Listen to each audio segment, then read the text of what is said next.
Mickey Hart here, you're listening to the GAA Hour Football Show. The GAA Hour with Colm Parkinson is brought to you by Paddy Power, home of the Money Back Special. I'm not finished yet, it took me a long time to get here. Both players have spoken with each other and they regret what happened. They've had a frank discussion with each other, and they're both of them are keen to now focus on getting back their county jerseys. That these fellas will get such a shell shock next Saturday evening that we'll put him back in their asses for 10 years. Welcome along to the GAA Hour. This is Football Show on Monday. Myself and Conan are here. There's only one place to start, unfortunately, Conan, because we seem to be starting a lot of these Monday shows off with fighting, and it's in Kerry this time, so it's not just a purely Ulster thing, you'll be glad to know. Well, we know that anyways. Just the last 4 or 5 examples have all been from Ulster in the recent past. But this Kerry one is not one of the worst ones I've ever seen. There's a lot of pushing and shoving. There's a member of the Dingle management team that strikes an awful cowardly blow on one of these Kerry players, and that's the really shocking part of this. This was a box, and it didn't look like this Kerry player. It just went slightly off camera. Even was expecting it, and he went down holding his face, didn't really want any part of it. And that's a member of a backroom team, and the book should be thrown at that fella. Like, I mean, I'm not sure if you go into the lines of having to throw Dingle out and all that kind of thing. I don't think it was that bad, but that certain individual, and everybody down in Kerry knows exactly who he is.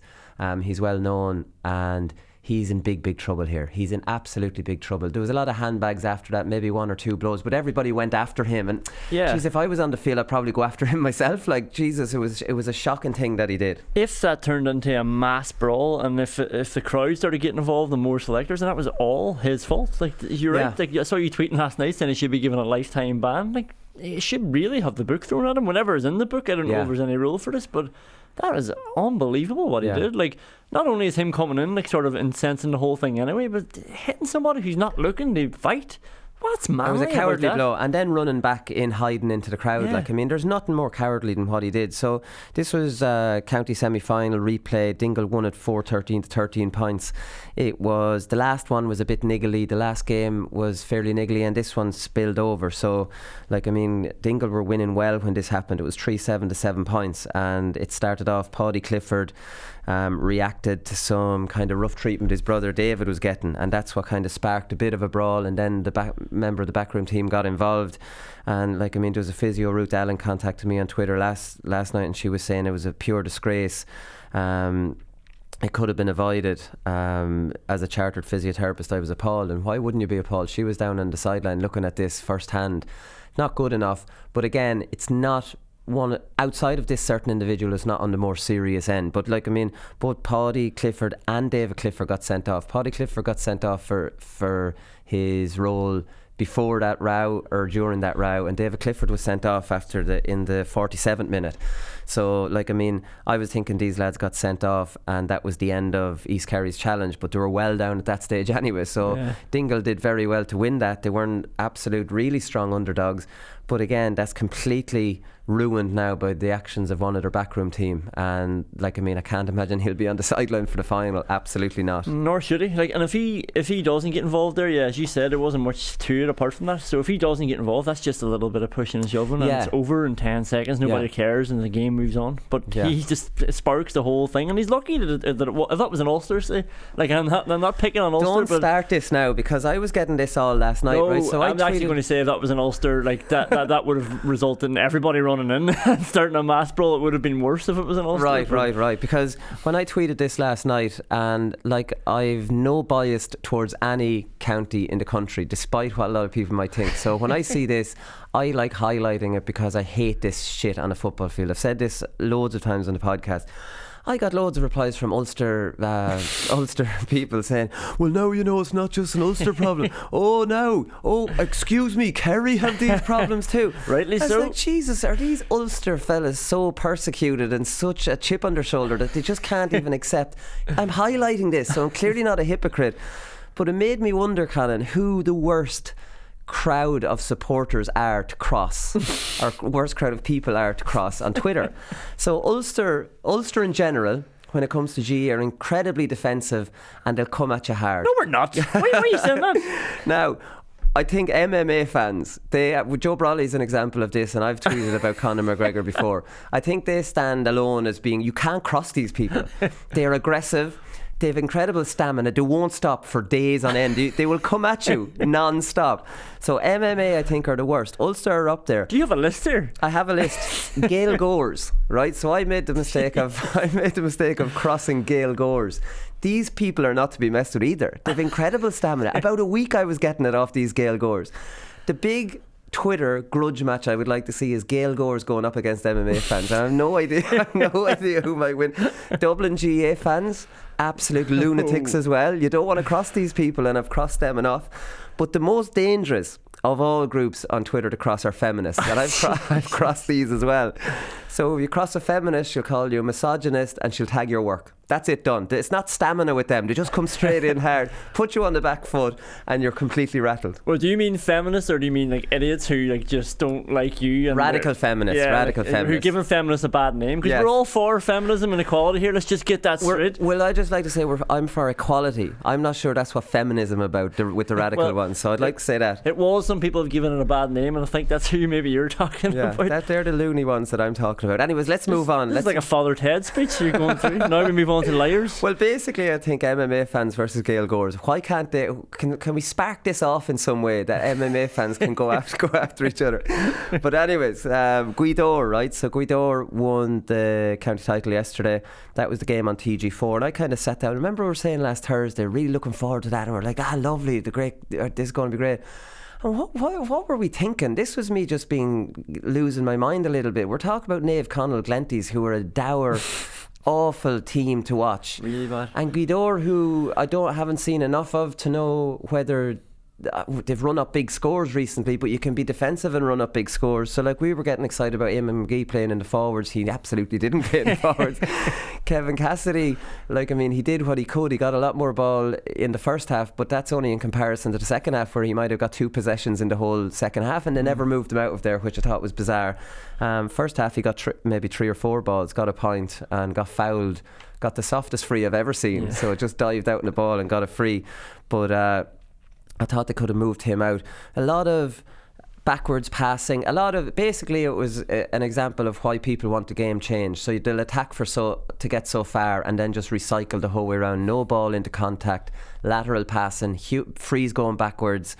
Then a lot of hard man stuff in it. Leo McClune going around like the hard man. I didn't realise he was that kind of bad. Maybe for his club he is. Yeah. He gave Neil McGee a combination 1, 2, 3 into the stomach. Did you see that in the first half? But he was going around hitting lads and spocking and getting frees brought up, and there was a lot of this variables, and I'll carry on. It wasn't a good advertisement for the game. Guidor won't give a monkeys. They're county champions for the first time in 12 years. Yeah, honestly, every time I see Glanties, and I've seen them a fair bit, they're always unimpressive. They're terrible team. Slow, boring, and it's like they spend more time, you're talking about the hard man stuff, more time looking after all this game sort of management stuff. And like I was saying to you, 7 people queued up to shake the referee's hand beforehand. I was thinking, is this their way to try and curry favour with the ref? It seems like they spend more energy and time into that stuff rather than actually trying to play football. And I'm surprised that they've been so successful, because they're so one-dimensional. It's very obvious what unbelievable. They do. Dermot Malloy, obviously, he's getting on a bit now. He was always their main man, and they had that forward that they could just hit it into, but he got 1 free yesterday and that was it.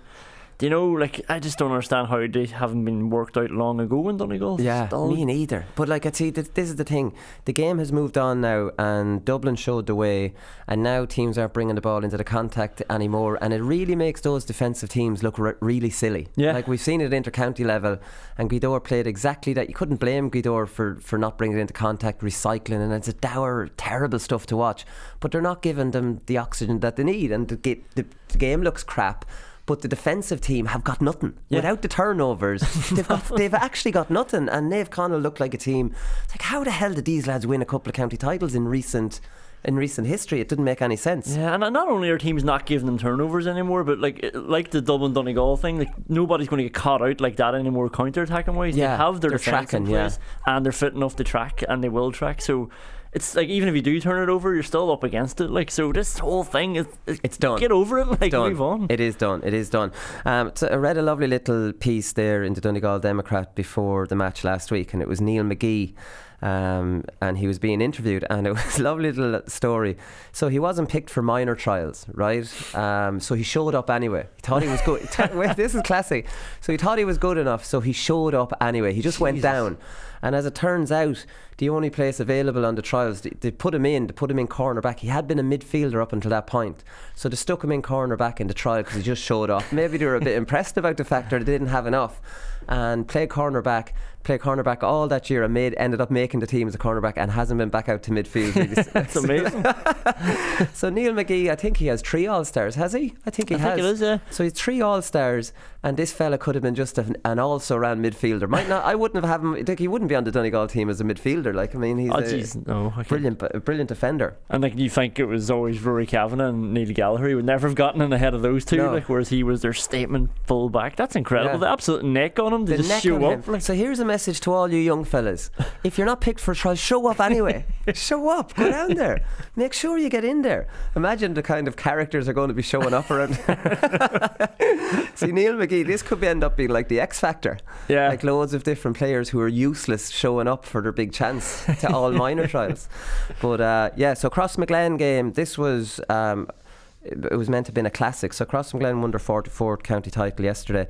They were down by 3 points at half time. They looked like they were in trouble, and they came back. I think they ended up winning it by 6. They had a massive last 10 minutes and pulled away from Ballymacnab, who have the Grugans, and I think it was Jack Grugan who scored 1-6 in total, 1-4 from 6 touches according to Joe Brawley, who actually went to that game and said it was an absolute classic. But it was interesting, Crossmaglen won their 44th county title, and they have won the last 20 finals they've appeared in. So that they weren't in the final the last 2 years, so they came back kind of with a bang. But I thought it was interesting because 44 is a massive total, and I think it's the most county titles that has been won in the country, because I know Portlaoise are on 34 and they've dominated Laois for a long time.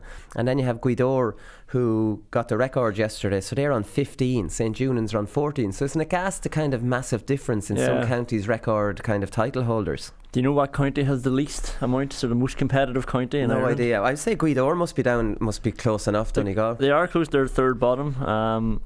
Wexford. St. John's have won it 11 times. Right. And that's the most in the county. Really? There you go. Okay, so Wexford, what a useless piece of information. So Donald Murta, the Crossmaglen manager, says, we're disappointed the last 2 years. You can't keep competing at the top level all the time. We've come back with a great spirit. We play football the way it should be played, and we won't play it any other way. And by all accounts, it was an absolutely brilliant game. So, like, I mean, it was 24 points Crossmaglen scored in total to 115. But I take exception to him saying that, though. We play football the way it should be played, and we won't play it any other way. Sometimes you have to. If you play Glenties, buddy, you can't play that game. That's all right, because Ballymacnab are a footballing team as well. And the culture, see, this is the thing, the culture within Armagh, and I often think genuinely that it reflects the county team. So you look at the way Kieran McGeaney believes in playing football. So if the club football in Armagh is just reflecting, look at the Donegal is only moving away from the Jim McGuinness kind of thing. Carlow now with the poacher and stuff, that's going really dour. Antrim has been for a while. I think that a lot of these counties reflect the way the county team is playing. It becomes trendy, and they look up to the county team and the county coach and manager, and they simply replicate that, you know. So although Mayo is an exception to this, because that was a dour, crappy game the other night, and Mayo would be an exciting team. So I was very surprised to see that getting such bad press and being so low scoring with Ballintubber and Briefy. It was 12 points to 1-8. So that does contradict my earlier point. But I'd say in general now, if you were to go through each county, that it would be similar. I'd say you are. Like, I've only played in 2 counties, the same as you, but each time you hear people giving examples of what the county team are doing or what they did and how to get around certain things, and especially in Dublin, I mean, what better example could you have to play football? But the Mayo one, like, maybe that's just a better example of managers who are just trying to win whatever's in front of them. Yeah. That quote's nice about we play football whatever way we want to play, but I mean, it's not the reality. Like, no. if you actually think like that, then wait until he comes into the Ulster club if that's his philosophy. You have to change your way of playing if you come up against a Glenties. There's no doubt about that. The Antrim Senior Football Championship final, talking about a defensive system, so it's Cargan 5, Cregan 4. 5-4, Conan. 5-4. This was the final score. Like, I mean, Jesus. So you go from Crossmaglen 24 points to 115. And then you go to Antrim, and I suppose the Guido Glenties was somewhere in between with 17. But I always say with these matches, like these dour games, they can still end up like 15 points to 13 or 17 to 15. It's just how the scores come by are so dull. You know, they're not exciting. They're recycle, break a line, maybe win a free, or, you know, it's just, even if it's a high scoring game, I don't care. It's still... It can be very dull and hard to watch. Cregan will be sick. I mean, 4 points will win you most games in Ulster, wouldn't it? Well, only one free in that game, so there were 8 scores. I saw that. Would you believe that? Because I saw that final one and I went straight into the report to say how many were from play, and I was ready to go crazy, but they were nearly all from play except for one. It's a shame for Antrim because like they're really like their PROs doing some job at promoting the football and the hurling in the county, but like they always, like when they go to rural Antrim outside Belfast, they always have these lovely tight grounds, and it was in Ahahull the other day, that final, and it was like, you know, just people just sort of lining the whole way around the fence, even behind the nets and stuff, and it just looks class. It looks like real Ireland, you know. Right. And the kids were waving the flags as they were coming out in a real tight area where they had to come out, and then you get served up 9 scores for 60 minutes. Tough going, definitely tough going. So in Westmeath, Mullingar Shamrocks won their 12th title. They're second in the roll of honour to Athlone, who are on 20. I've become obsessed with these kind of stats. Give us one or two more there. Kerry are second bottom, 12, Austin Stacks and Dr. Crooks. That's all, 12 each. 12 each. Monaghan are the second highest behind Armagh. Castleblaney have 37. And they haven't featured in a long time, I'd say. I'll give you one in the middle somewhere. Derry, Balahi, 21. 21, right. Clare, Kilrush, 21 as well. Yeah, and they haven't probably won them in a while either. We'll come back to this list later, don't worry. Right, so Mullingar Shamrocks won their 12th title. So there was a red card pretty early after an altercation with Dean Moore. So it was Sean Lancaster picked up a straight red. Dean Moore had scored 2 early points, and obviously Sean Lancaster didn't really like the start Dean Moore had got off to, and he got a straight red card. Now, who do you think Dean Moore is? Is he anything to our friend Connor? Connor Sketch's brother. Is he? Younger brother, yeah. So Connor Sketches was on Instagram last night. His brother Dean scored 5 points. His cousin was captain, and his uncle Ned was the manager. And his uncle Ned is meant to be a complete loose cannon of the highest order. So apparently himself and Luke Dempsey didn't share a handshake after the game. Oh, really? So whatever went on the sideline, this is a serious rivalry. So we know Lomans were going for 4 in a row. Donald O'Donoghue playing centre half forward for Mullingar Shamrocks. They're not littered with county stars, Mullingar Shamrocks. So you look through it. Donald O'Donoghue played with Westmeath. I actually marked him in the 2004 Leinster final replay. I was in the forwards, he was in the backs, and he'd be a slow enough sort of fella. Not saying I did too much on him that day, but him playing centre forward really surprised me. Kieran Gavin played for Westmeath for a lot of years. He's full back. And to have Dennis Caroon in midfield. Dara Daly's played for Westmeath before. He's a full forward. But no John Heslin, you know what I mean? Or no kind of sprinkle of, like Guido with kind of a lot of legendary players. So they're obviously just a solid team. Bernard Flynn's son came on after 35 minutes. So he's B. Flynn. So maybe Bernard called him Bernard. We were talking about this last week. We were, and I'm not a fan of that. What about this John Heslin boy though? Yeah, I'm starting to think he's trolling me now. So I put out a tweet, and I'll put out this tweet to see what this idiot says about it. Well, now you have to explain to people listening what this tweet was. So it was a picture of him and TJ Cox. 2 pictures, one from 2013. TJ Cox is a young fan. One from 2018, TJ Cox playing alongside him. Do you know what it's all about, really? This is what the club is all about. That's what gets you with a tear rolling down your face. John Hesson always goes one more though. So they've just lost the final, and he puts out a tweet saying, "Congrats to Mullingar Shamrocks, their biggest rivals. Club football is great, depicted by these pictures from 2013 and 18. This is the little corner forward as a little child, and now as a 13-year-old, maybe 18, I would imagine, something like that. So even in defeat, John Hesson knows what it's all about. And have you checked his Twitter today for a picture of the farm or a cow or something like that? No, nothing yet. I was checking, but nothing yet. He usually clears the head the next morning with a walk around the farm. So Dublin Senior Hurling Championship final was an absolute classic. So it was 217 to 120 Ballyboden, 217 Kilmacud Crokes 120 after extra time. So we have Anthony Daly talking about it being one of the all-time classic games. But there's some logistical issues now for Kilmacud Crokes, who are in the football final on the bank holiday Monday. Lo and behold, Conan, the hurling final is fixed for next Sunday. So why couldn't the football final have been fixed for next Sunday? So, now Kilmacud Crokes, they have to play next Sunday and next Monday. Now, I was looking down through the hurling team, and I don't think there's any starter off the hurling team on the football team. But I'd say there's a few panel fellas involved. So I don't know, Kilmacud are just such a huge club, enormous club, that they actually have no starting dual players.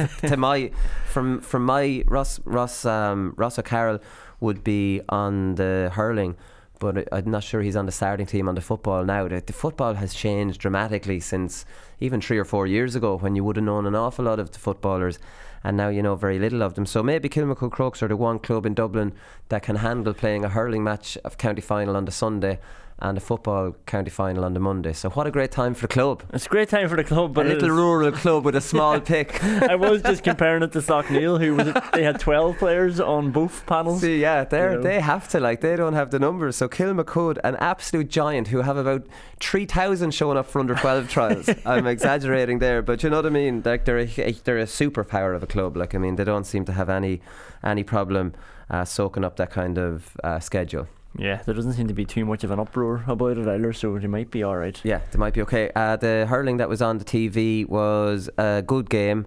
Ballyea came back out of nowhere to beat Cratloe, who completely collapsed. It was actually inexplicable, really. So they went 7-up in the second half, Cratloe, and after the 35th minute, I think it was, or maybe 37th minute, Cratloe just stopped scoring. That was it. After playing well, being the better team, scoring some really good points from play, and then just went out of the game completely. And Ballyea, and these Cratloe were the favourites. It's not like they were the underdogs that came in with little hope, and then they were the favourites to win this. But Ballyea just showed all their experience and ran out comfortable winners. An awful mistake by the goalkeeper. There's only a point in it at that stage, and that was just an awful mess of a short puck out. Just went over whoever was in the full back line straight into just heartbreaking stuff for him. That's the last thing they needed at that stage, because they were in the middle of this collapse and they just needed calm heads and needed a big score out of nowhere, and they just handed them. That was the end of it then the heads drop, and then game over. That's it. But Tony Kelly's point after 20 minutes. Do you know what? That's now maybe I remember Kevin Broderick. Now I'm not nothing talking to you about this, because you'll have no recollection of this, but he scored a sensational point, and Johnny Glynn has done a similar one. There are 2 Galway players of being able to throw the ball over, but it's usually resting on the hurl, and they just throw it over off the hurl and they continue on the other side. But Tony Kelly did it was different. He actually hit it over his head and ran over onto the bounce, and I had actually never seen that in hurling before, and I was just wondering, how is that not done more often? It seems like such a cheeky little thing to do. And even in Gaelic football, I remember when I was underage, I would do it a few different times where you'd hand pass it over lads' head, and you never see that in Gaelic football anymore. I remember at underage you would see different lads doing it. You know, the kind of dominating midfielder that would be running through everyone, he might do it. I'm not saying that's what I was, but you would see it the odd time. Just wondering why we don't see that anymore. Is it that you cynically won't be able to go after it? You'll be tied up. It's a great move if you're out into open space and there's only one man in front of you, because when you play it, he kind of has to let you pass. Yeah, the Kelly one was class because he looked like he was about to shoot, so it drew the defender and to try and block him, and then he just pops it over his head and ran into space. Wasn't it? The hand pass, I've gotten done with that before, and what do you do? You're sort of planted, ready to tackle, and then someone who's got all the momentum is just running around you without the ball. Unless it's too many covering players now, but it's definitely something that's a great little move, and you just don't see it. You don't see it, and when you do see it, it nearly always works. I don't know what players are afraid of. We'd like to see a bit more of that, because it's cheeky and it works. It's the one though, if it doesn't work, it is the one thing. When you try to pick it up without bending your back, everyone on the sideline and the coaches, they're going down on it. They're going to destroy you. So if you try to hand pass over somebody's head and didn't get the ball to the other side, you're in big trouble. Yeah, no, exactly. Right, the Wexford Senior Hurling Championship final, Naveena and St Martin's. So St Martin's were big favourites going into this. Naveena were junior 6 years ago. Naveena won it 2-11 to 13 points, which is incredible, and there's some different videos doing the rounds on Twitter of Naveena heading back to Gorey, and there being a big street party, and it's we talk about the terrible scenes down in in Kerry, and then you see that, and that's what the GAA is all about. Like, there's no soccer, and there's no, like, without winning the European Championships or the World Cup, you won't see people out dancing on the street, and that's with a country winning or getting to a World Cup quarter final. Remember back Italia 90? This is a little village. There's no other sport in Ireland that will have the whole village out dancing on the streets outside of GAA. That is what the GAA is all about, Conan. Jesus, Rolly, I've got goosebumps there. Keep talking. But anyways, Conor McDonald got 2 goals in this game. Cahill Dunbar, so he scored 4 points. He was sent off in the semi-final, and it looked like the most innocuous sending off I've ever seen in my life, and apparently it was interference with the face guard. 2 of them fell on the ground. It was completely inconclusive. I don't see how the referee even saw it, and he ended up getting sent off. Now, it would have been just completely cruel if this fella had missed. I hate that face guard rule anyways, but it would have been cruel. So at the 11th hour, he was cleared to play by the DRA in Croke Park late on Saturday night. So he only found out on Saturday night that he was back in. So, like, I mean, if he didn't play well, he would have a lot of excuses for not having played well, but he scored 4 points from play for his club in the county final after getting back in. Now, we complain about the DRA in cases like the fights and getting off stuff you shouldn't be allowed, but that's a case where the DRA worked, and for me worked well, that he should have been left back in. And there are some referee decisions, and maybe we give out about the appeals process. The appeals process works, but just some people are taking advantage of it. Yeah, I'm surprised it had to go that far, to go to the DRA. I mean, I watched the video and it was like, again, you don't think the thing has happened yet, and then the video's over. Yeah. And it looked like the ref definitely didn't see it, because he was playing away, he was following the play, but the linesman seemed to be sort of signalling back to what happened. These 2 boys lying beside each other, and they both get up together, and so it must have just been the linesman calling the referee over. That's what I could draw from it. But like, it is, I think it's disappointing that it had to go the whole way to the DRA. It is great that they're there then to have a bit of common sense and tell people to catch themselves on. But I can't believe that somebody in Wexford, to start off with, never mind Leinster, could just look at that and say, here, this is not a suspension. Yeah, so it worked. So the Cavan County final, we've got just 2 more here to go. So Castlerahan, they finally got over the line. They'd lost the 3 previous finals, and they got over. There was 8,469 in Kingspan Breffni Park. So they're Ballyjames Duff. It's just a little small town, about 2,000 population. So they did it the hard way, this crowd. So they were 6 points down. Now remember, they had lost the last 3 previous final, and they had never won it before. Right, so like, I mean, this is some serious shit here. You're 6 down. This is slipping away from you again, because remember I was saying on Thursday they lost the 2015 final by a point. Then they lost the 16 final after a replay to Ramor United, and then last year they lost by 5 points. So maybe it might have looked to them like, geez, we're actually getting further away from it. Cavan Gaels beat them by 5, so then they're 6 down, and this is only a young team they're playing, and they end up coming back and winning by a point. So, like, I mean, talking about pulling it out of the fire, it's just, it doesn't get any better than that. What's the best championship that you've ever won for Portlaoise? Was there any that was like... Well, there was. Portlaoise went through a big drought. Now, a big drought for Portlaoise went from 91 until 99. So 8 years, right? You might laugh at that, but that would have been Portlaoise won an All-Ireland club and about 7 county titles and about 4 Leinster titles in the 80s. So this was the greatest era in Portlaoise's history, and then went the whole 90s without winning even a county title from 91. So we came along with a really good team in 97 and lost the final to Stradbally. Stradbally won at 97, 98. Then 99, Stradbally were going for 3 in a row. And they had a pretty strong team, and they were, let's just say, they were eyeing up other county champions to see how they'd be going in Leinster. Do you know, this kind of thing? And we didn't take kindly to that kind of talk. This could have been a lie, but we were told this. And you know, you're young, but we beat them in the semi-final, and then we beat Joseph's, and they probably would have been slight favourites in the final. So, like, I mean, that one. Then in 2002 we beat Joseph's, and Joseph's were very heavy favourites, and we hammered them. Those 2 ones were probably the 2 big ones. We hammered Stradbally in 2007. That was a nice one. Anytime you beat Stradbally probably was a nice one. There'd be a big rivalry there. But the first 2 that I won would have been against the odds, and like, you can't, that's class. You can't beat that. Like, I mean, you know, you're not given a chance. So Castlerahan are finally off the mark. So congratulations to them. And finally, Leighton Glen. They won. Glenealy won. They beat Carnew Emmets 4-10 to 1-12. Leighton came on as a sub, so he got his 23rd county title.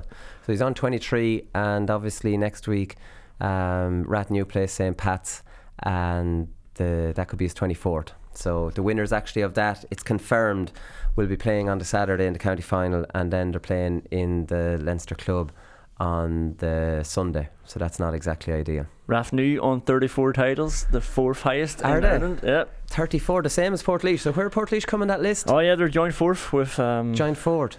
Give me the top 4 then. I'm interested. Armagh, Crossmaglen 44, Monaghan, Castleblaney 37, Mayo, Ballina 36, Ballina, Rathnew and Portlaoise. Well, that's very impressive from Ballina now, because the Mayo Championship is very competitive, or maybe historically it wasn't, and now it's just become competitive. Because like for me now, Mayo is a really competitive championship, and has been for the last maybe 20 years. But maybe like Ballina, it could be a bit like Cavan at inter-county level. Like they've got this huge roll of honour, but it's all from the 40s and 50s. Wexford 4 in a row. Because Portlaoise, incidentally, I'm pretty sure Portlaoise's county 34 have all come since 1970. See, that's impressive. That's very impressive. Like that's been a domination. Then again, everyone say there's only one team in Portlaoise, and that's outrageous that there should be. But a lot of people say that, and I'll just finish up by saying there are about 4 teams in the Portlaoise parish. So like a lot of people from Clonad, from the Heath, from I think the Rocker there, they'd live in Portlaoise, but they wouldn't play for Portlaoise. Do you know what I mean? So like it doesn't sound good that Portlaoise have only one team, but there'd be more teams than that I think Rathnesk are in the Portlaoise parish as well. So they're all drawing from there. Let it go, will you? All right, we'll be back in a minute.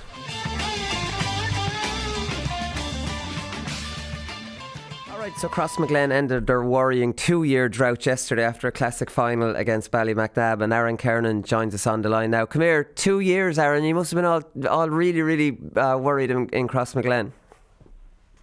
Yeah, it was. It probably doesn't seem that long now, but geez, it felt like it was a lifetime. You're not actually joking there. No, I'm not. It's strange. I suppose it's just because.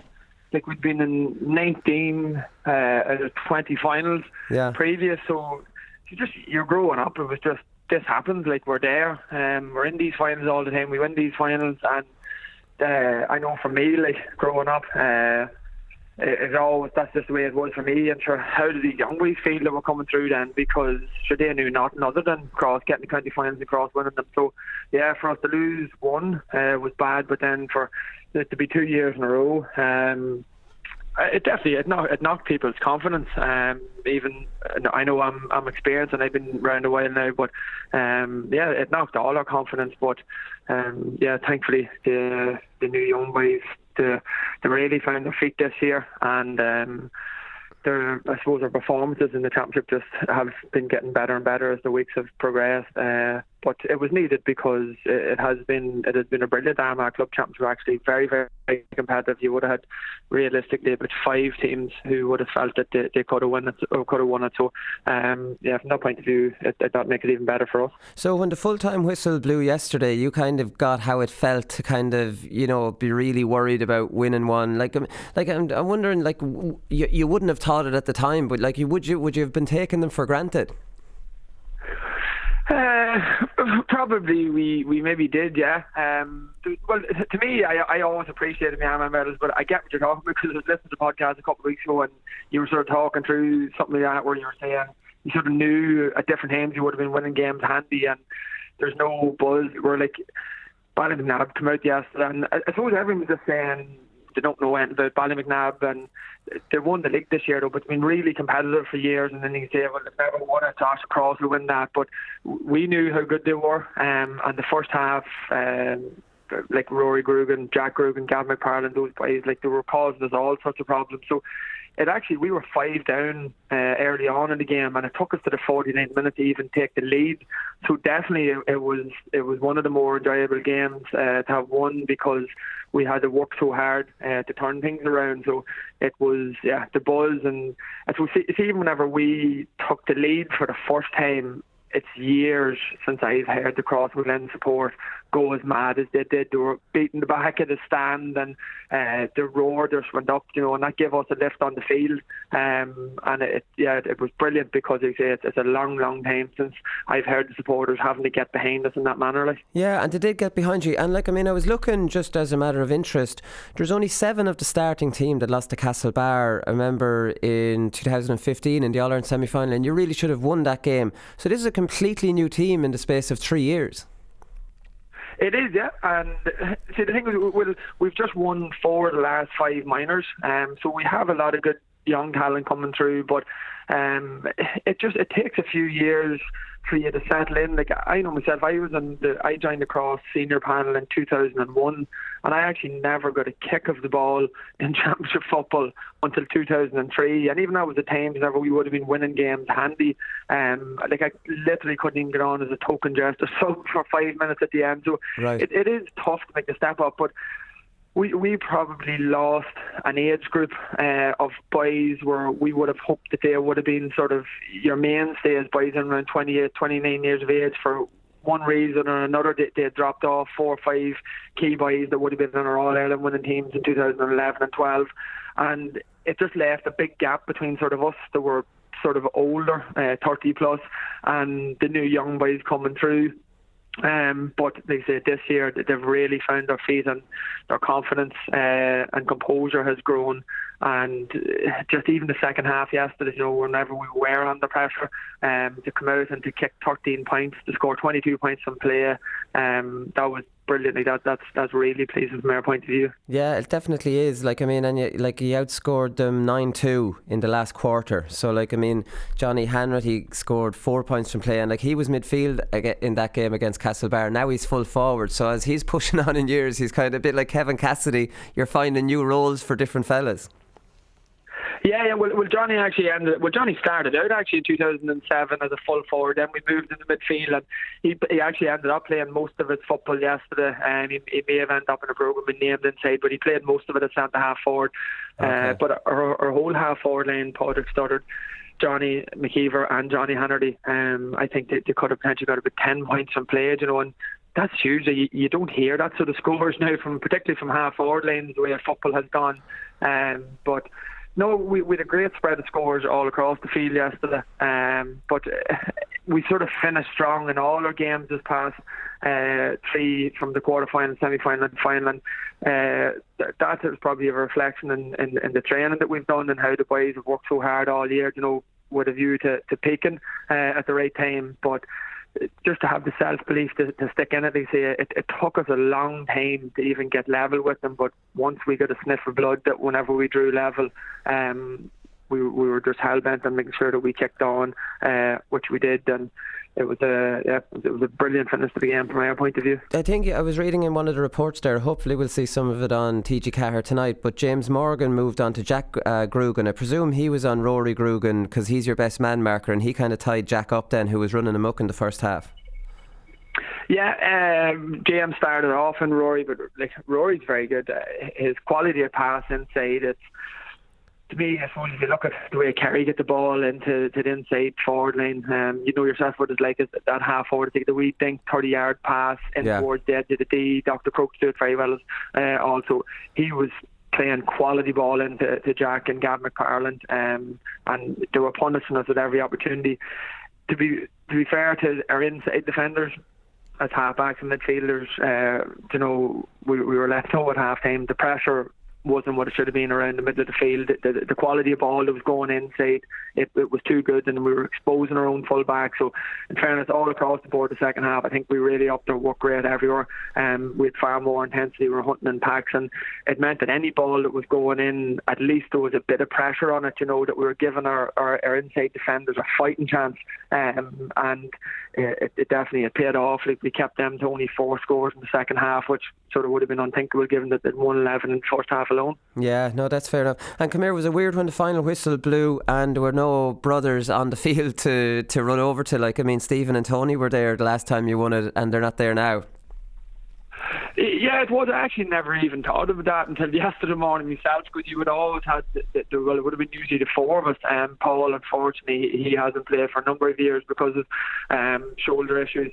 But Tony, I knew he was borderline where he could have, played a part yesterday. He hopefully should be back for the next day. But it wasn't too long now. It just wasn't the final whistle before I seen them, but it was fairly soon after before we caught up with them in the field. But even that, the cross support that come onto the field, and just to see the sheer delight that was in their faces, again, that's something that we probably haven't had for a while. And it was brilliant coming back even to our own town last night. Our clubhouse was absolutely packed. And again, that is a long time since that happened. So I think maybe the 2 years off has done us no harm, and that while it was tough enough to accept at the time, I think it's definitely a complete renewed hunger within the club, not only in the players but within supporters in the community. With everyone. So you're back to the clubhouse. So I'm picturing Francie Bellew with a big pint of Guinness sitting at the bar with a big smile on his face. Give us an idea of what the Cross clubhouse is like last night. Yeah, well, we've quite a big club. It's just as you're coming in, but unfortunately Francie wasn't there. Now all of the older names were definitely there, from Jim McConville, Oisín, the McAtees, Paul Doherty, those boys. But Francie's still the sort of boy, he'd go to a game and you'll always see him standing away by himself with a monkey hat or a baseball cap or something on him, because he just doesn't want to talk to anyone, and you see his children running around. But no, he wouldn't be one that would entertain the club last night. It's a pity, because the perception of he's a real quiet and shy man, which he is, but geez, give him a few drinks and he's great crack. Stick on any U2 track and you'll not be too long bringing Francie to life. So it would have been good to have him there, but no, everyone else was there with all their children. So it was brilliant, because it was nice for all those, and like I'm talking the young kids, Joni McAtees and Oisín, those boys, they've all children now in around sort of 8 to 12 years of age. They're now involved. They're under 6 and 8 and 12 managers, so they give plenty back, but it was brilliant to see them there with the children last night enjoying it. Yeah, no, definitely. And come here, tell me this, how good are these? You said you won 4 of the last 5 minors. I think when Oisín and Tony McEntee's age, well, maybe not Oisín because he lasted on into the next group, the ones you were the kind of leaders on, people were expecting Crossmaglen to go away. I think it was when we beat you in 2004, and then all of a sudden you came back and dominated again, and now you're gone for 2 years. Are these young fellas another group of players that are going to come through and dominate?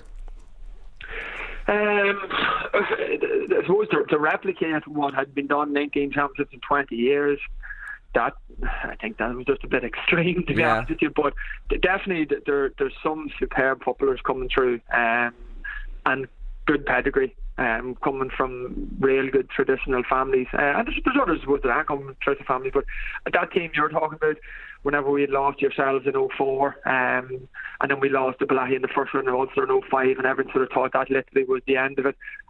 But we won 2 minors in a row at that stage, and we got about 7 or 8 players off those 2 groups, which were basically the new lease of life that we needed, and we went on, and they were sort of the bulk of the team from 07, 11 and 12 All-Ireland winning teams. So again, these boys coming through, we have been winning minors there, and maybe that just brought a bit of pressure on that everyone thought they're automatically going to step up and the success was going to roll on, and it didn't happen. But just this year you can just see the maturity in them now, I suppose the self-belief in them, to see how tough situations or think on the feet on the field. We don't complicate our game, in fairness, a huge amount. Boys are without doubt allowed to go and express themselves, but still to have the self-belief and composure to do it whenever things are going against you and you're thinking, Jesus, is this going to happen again? Are we going to lose for a third time? So that's massive for them. And I would think that they'll even grow even more after yesterday, because as you know yourself, once you go and win your own medal, that's you've earned it. You know what it took then. I definitely think there's more in them. I think that they can get even better, and there is an influx. We've a great minor team coming through again next year. We've really good under 16 team this year, so there will be a steady stream of boys coming through over the next few years. There will, and then the McEntee and Ushin's children, who are 12 now, they'll be coming on. There's no end to it in Crossmaglen. Yeah, well, I suppose we're quite fortunate up here in that we don't really have anything else, in terms of soccer and rugby and that. There's no real competition for other sports, and it is a small enough town that everything revolves around, that the community revolves around the football club.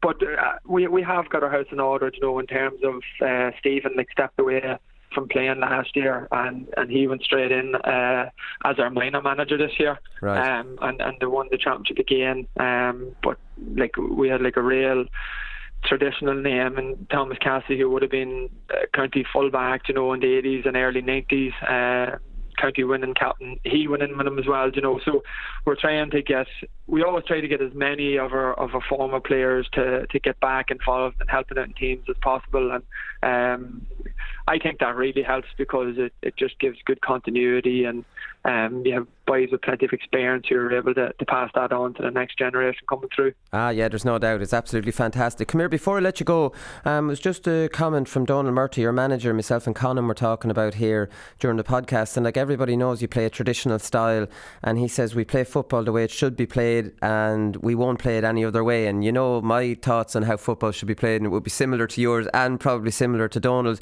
But I watched the Donegal county final between Gweedore and Glenties yesterday. Ye couldn't really play that game that you love to play against Glenties, for example, who put so many men back behind the ball. Do you know what I mean? That's all well and good when Ballymacnab want to play ye in a game of football. Yeah, it is. I suppose maybe Donald might have said that, just after a game, and he's just thinking about what has just happened there. Or even in fairness, our semi-final and quarter-finals were really good games, but it was because Armagh, Harps, Scullyhanna would have seen themselves as capable of beating us as well. So it was just literally man-on-man stuff. Everyone was backing themselves. I think we're definitely we'll be cute enough to try and adapt our game. I remember a couple of years ago, I can't remember what it was, but maybe 2012, we played Letterkenny in the Ulster Club as well, and they had a lot of men back, but we just had to mix things up that day. We tried to occupy the few extra sweepers that they had. But in fairness, it's not something that we actually encounter a huge amount within Armagh football. Right. But it is something that you would have to try and adapt to, because say if we're trying to go direct foot passing all the time, it wouldn't make much sense to do that there. If another team, I didn't see the game that you're talking about, but I'm assuming you're talking maybe they had 10 men in back and 10-12 men inside their own 45 all the time, so it would just be senseless to keep forcing ball down their throat. If they had extra numbers, maybe to get 2 or 3 men around someone who might be receiving the ball. So we have Cole Island now the next day out. So you'll be tested probably, yeah. Yeah. I don't know a huge amount about them. To be honest, I know they were in the they'd won the county a couple of years ago. They lost maybe to Killyclough 2 years ago after a replay. So they have some super defenders in Michael McKernan and Paul Campsey, and I know Peter Donnelly is involved with them, who's always involved with the Tyrone camp. So I'm pretty sure they're going to be really well drilled, but. For us, it's brilliant, and it's exciting actually. To be going into an Ulster campaign now with all these young boys, they're just mad for a road. Teaching them the way, exactly. I'll let you back into your bottle of Rockstar. Is that what you're drinking there? Well, that was the first time I've actually tried that there. So yeah, so far so good. Talk to you, Aaron. Thanks for taking the call. Thank you very much, Colm. Good luck.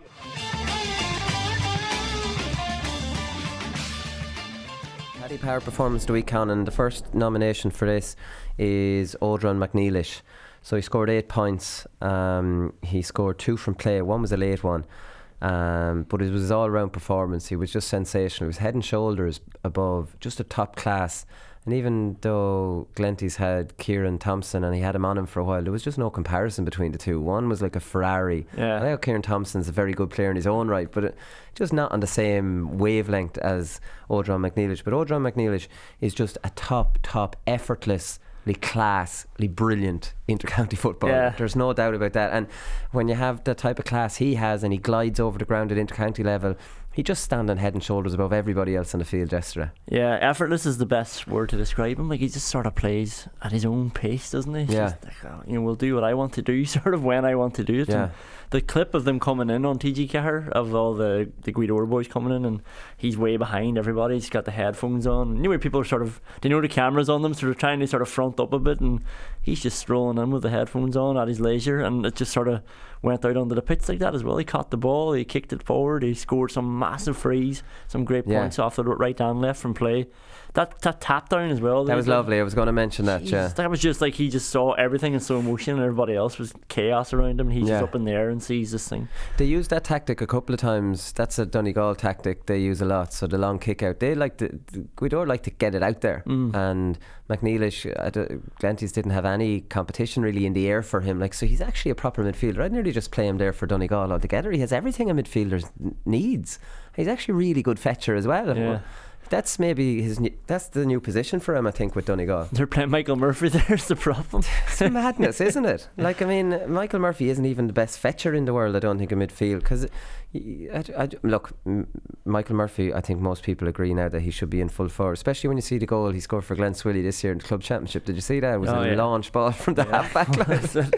But you're right, like, because midfield, like, when you're wing forward now, it's not like you're forward, you're probably doing more work than the midfielder. You're coming back further and you're trying to get forward again. Whereas Mac Niallais, if he's midfield, he starts deeper, he sees the play. His best attribute is kick passing, so why would he not use that more? And coming late onto the play, he really, when he sees the play developing, he's really committing forward there for Guidor as well. Like, he puts the head down and just bombs it forward, so he's in the mix then towards the end of moves.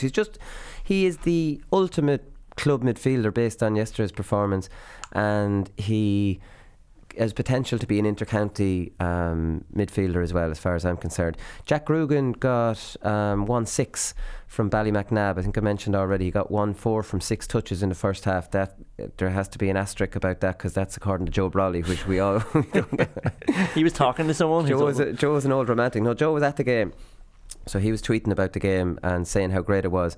And apparently, from anybody that you talk to, this was an absolute classic game. Jack Rugan is Rory's brother, and he's played under 21 for Armagh. He's 23, so I don't think he's got a chance for, maybe he has at different levels. I'm not sure if I've seen him playing championship football, although that Armagh senior team changes an awful lot. It changes consistently. Have you come across him at senior and county level? No, never. Jack Rugan, no. Just his brother, obviously, but just a brother, who's obviously a class act himself. Lovely balance off both feet. So, like, I mean, Jack Rugan 1-6 in total, so that's not too bad against Crossmaglen. But again, if you're playing full forward against Crossmaglen, you'll get the odd good kick pass, because Crossmaglen played away it's supposed to be played. I shouldn't be making fun of the game being played the way I love it being played. Do you know what, if it was a Kerry team saying that, you'd be raving about it just because it's an Ulster, you don't like it. So Timmy Hammersley, he plays for Canalty. Now, I've got a lot of people tweeting me recently, Canalty Rossmore, about my pronunciation, so I messed up. I was Clanulty, but it's Clanowlty, so they are actually breaking it down into 3 different syllables for me to actually be able to pronounce this. So it's Clan, Owlty, Clanowlty, so I have that right. And Timmy Hammersley, this is terrible that, like, I'm actually joking that I can't get these teams right. Clanowlty, anyway, they won their first Tipperary county title in 21 years. So you love his kind of talk as well, Conan. So he described the GAA as the lifeblood of the whole of Ireland after helping Clanalty win their first title. It just means so much to the people of Clanalty and Rossmore. Family, friends, it's just such a small place.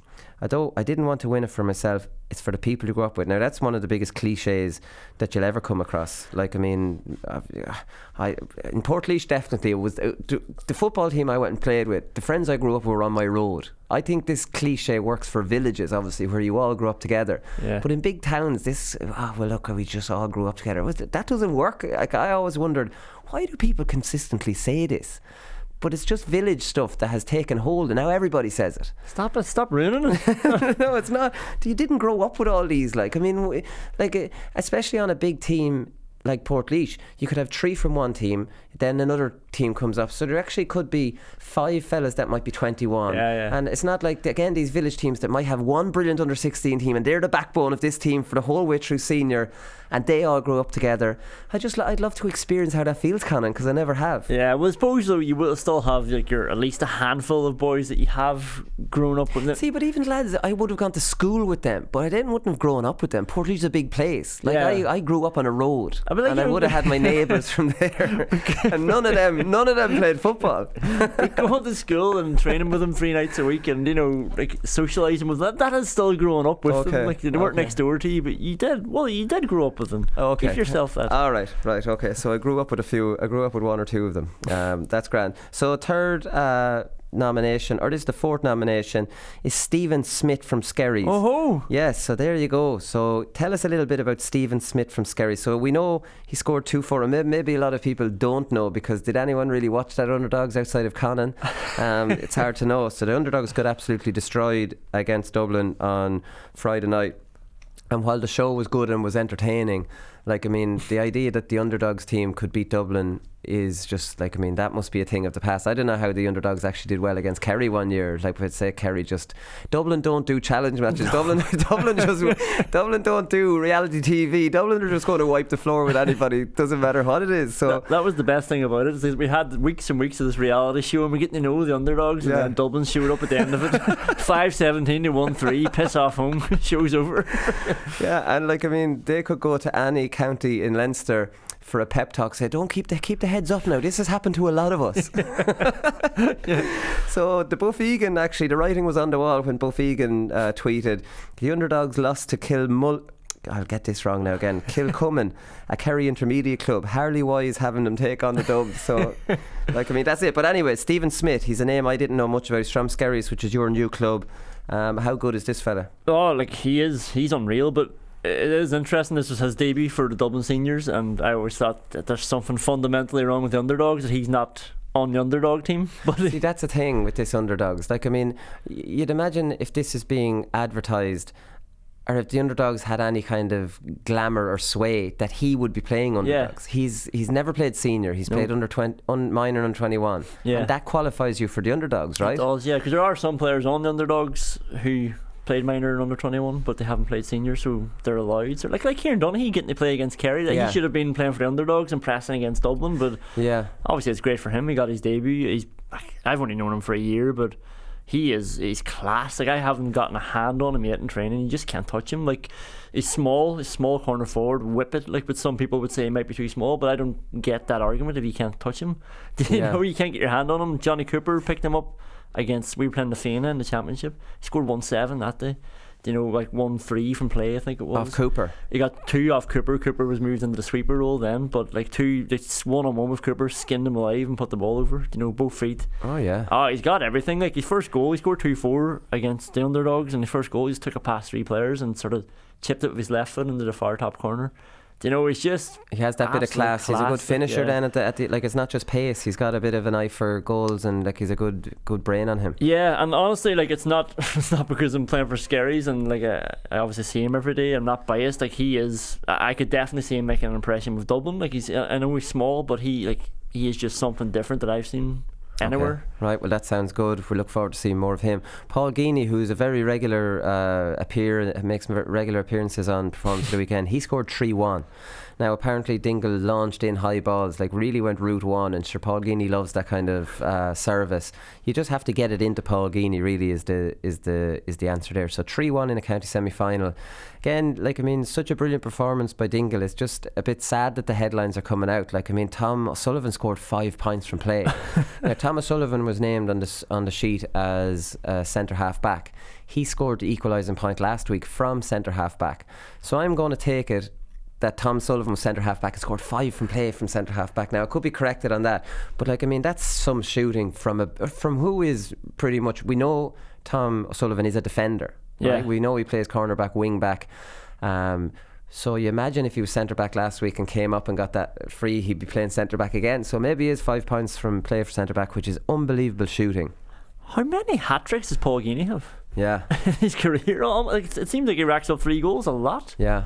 Like, it must be a career record. But to really play to his strengths, Dingle do. Like, I mean, there's one thing. Like, I mean, you look at the well, okay, we'll see the highlights tonight. But in general, from the clips I've been looking at on TG Cahir about from the club championship, Paul Geaney's getting good quality diagonal ball. He's catching over his head. Look at that towards the service Kevin Cassidy got yesterday, kind of from Guidor, where he was starved for a lot of the game, but he still ended up with 2 points, you'd have to say, Cassidy, so fair play to him for that. Conor McDonald got 2-1 yesterday, so he was the hero in the semi-final and hero again in the final, so completely against the odds. That he was able to win that. And like I said, I saw a tweet yesterday from Andrew Shore, who used to play for Wexford. He says there won't be a sliced pan baked in Stafford's bakeries for a month. So, like, I mean, there's an adaptations on this bonfires one everywhere, isn't it? So obviously Stafford's Bakeries is a big bakery in Gorey, so there's been no sliced pan bake. So congratulations to Nevena and tough luck St. Martin. So who are we going to give this performance of the weekend to? Here, come on. Odhrán Mac Niallais. No. Keep trying. Forget about it. Keep trying. Listen, I didn't use a hometown decision and give it to Ricky Marr last week, so we're not going to be giving any hometown. With this, we have to keep the honour of performance of the weekend. This has to be completely fair. 2-4.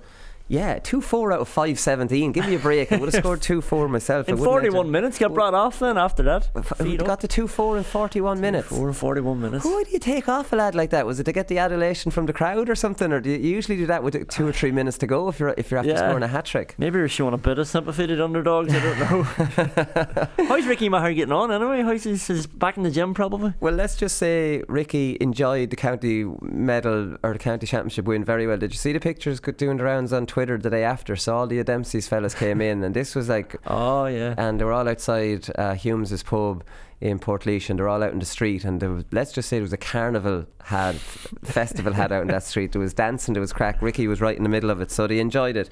But like, I mean, Portlaoise after county finals just do the Sunday and they'll do all day the Monday, but then they'll be back into the Leinster mix, so they'll be no doubt watching Mullingar Shamrocks against Moorfield this weekend to see where they are. But that's it. So let me think. Odhrán Mac Niallais, look, he's a Ferrari. He's just one of the. He's just so much better than I ever was, or like, you know, he's just so much better. Anyone listening to this, think how good you are. Odhrán Mac Niallais is better than you. He's just better than you. He's just class. So Odhrán Mac Niallais wins performance of the weekend, and that's all we have time for this week. So thanks for watching on YouTube, and we'll see you again on Thursday. Good luck.